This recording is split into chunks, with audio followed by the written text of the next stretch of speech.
The 25th Annual Screen Actors Guild Awards were held last night in Los Angeles. Black Panther took home the top prize of Best Ensemble in a Motion Picture. That's the SAG equivalent of Best Picture.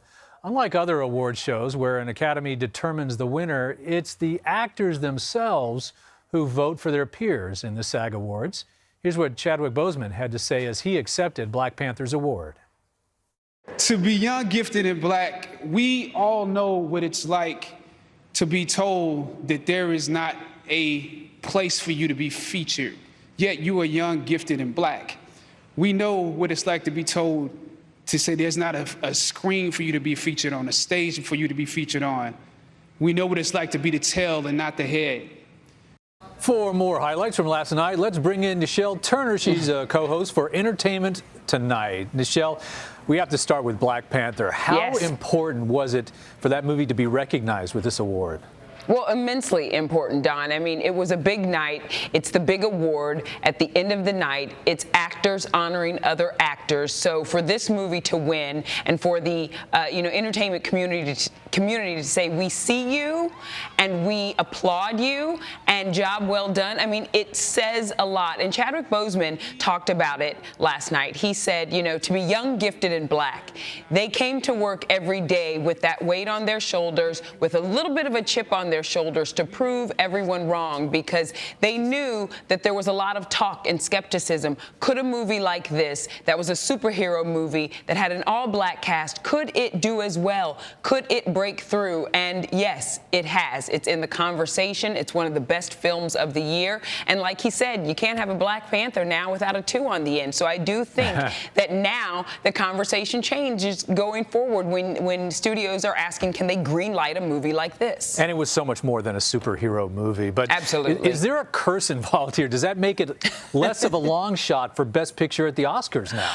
Well, listen, it was one of the best pictures of the year. Will it win? Not really sure. Green Book has a lot of momentum right now going into the Academy Awards, so I think that is the favorite. But, the Academy voting class now is a lot more diverse. They've got a lot of new members, younger, more folks of color that are voting for the Academy now. So you never know what can happen. I mean, 15 out of 20,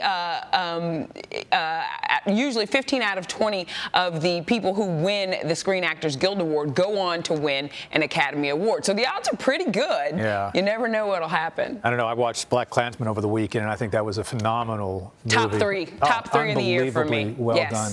But on another topic, Rami Malek won Best Actor for his performance in Bohemian Rhapsody, which was amazing. He earned the same honor at the Golden Globes. Does that make him the clear favorite for the Oscar? Absolutely. He's the front runner. He has swept awards season. He is the favorite going in. Last night kind of solidified his front runner status because it was pretty much a two-man race, a lot of people thought. They thought it would be between him and Christian Bale, and whoever won last night would kind of have that momentum going into the Oscars. So he definitely has the momentum, but Academy voters like a political film and they like a transformation. And even though we saw a transformation with Rami, we really saw a transformation with Christian Bale. That's true. But Rami had a difficult role to play, and he nailed it. He nailed it. Capturing the essence of Freddie Mercury is otherworldly. You forgot you were watching an actor. You thought you were watching Freddie Mercury. Absolutely. And Rami told me, he really had to embody who Freddie Mercury was. And since he's done that, he says in his everyday life, he moves a little different now. He kind of thinks of Freddie. He has a little more swag. He's got a little more, gumption about him. And he credits that to really studying who Freddie Mercury was and getting him in his soul. And he said, listen, I never want to get rid of him. Sometimes actors like to push away whatever they've done and move on to the next project. He says, no, he's staying with me forever. Made me miss him that much more, too. Yes, I mean, incredible man. Moving to TV now, it was Amazon's The Marvelous Mrs Maisel who won the comedy category, including Best Ensemble in a Comedy Series. Yes. What does this win mean for Amazon and streaming services as a whole?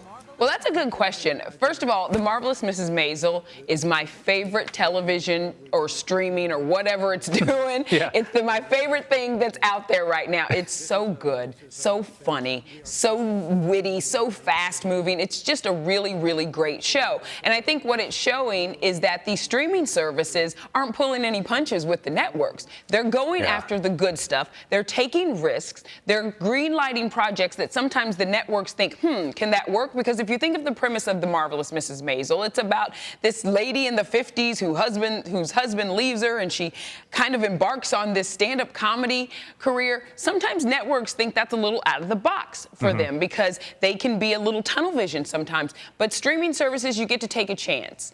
And so, you know, now we're seeing that a lot more. And if you look at the shows that have been nominated, the only show that was a network show was This Is Us. Now, it won last night, which was a good thing, but everything else was a streaming service or cable. And they are spending money, which is great for the business itself. Yeah, lots of money. Alda was presented with the Life Achievement Award last night. The actor, who's best known, of course, for his starring role on MASH, revealed in July he has been living with Parkinson's disease. Here's what he had to say as he accepted the honor.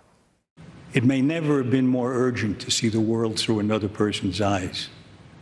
And when a culture is divided so sharply, actors can help, at least a little, just by doing what we do.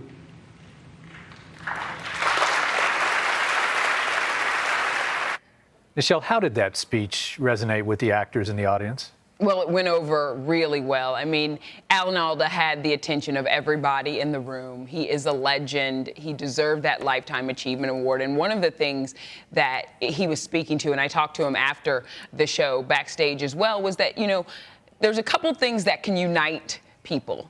Sporting events do that. Everybody kind of puts all their other stuff aside and they come and they cheer on their favorite team no matter who you are. The movies do that too. Entertainment does that too. You've got people of all different races and ages and creeds and whatnot coming together for one purpose, for a couple hours a day just to enjoy. So what he's saying is that sometimes you can just put it all aside and enjoy what's in front of you, and actors go a long way in helping that happen. Yeah, sometimes it's okay to lose yourself in a story. Absolutely, absolutely. Nischelle Turner, thanks so much. Sure.